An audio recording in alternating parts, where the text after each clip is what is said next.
Mitfahrer sind wir da locker über 230 Kilo. Es ist immer ein schwieriges Unterfangen, meine Damen und Herren, auf etwas kleineren Pisten dieses Land zu zeigen.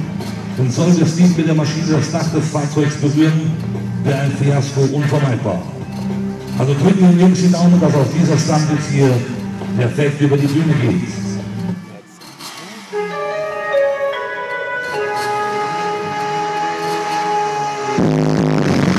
Achtung!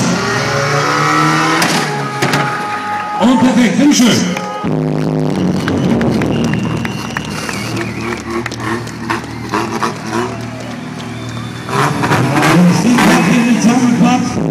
Und das haben wir locker und easy gemacht. Und jetzt mal selber einen Applaus für Steven, bitteschön. Ja, das war gut.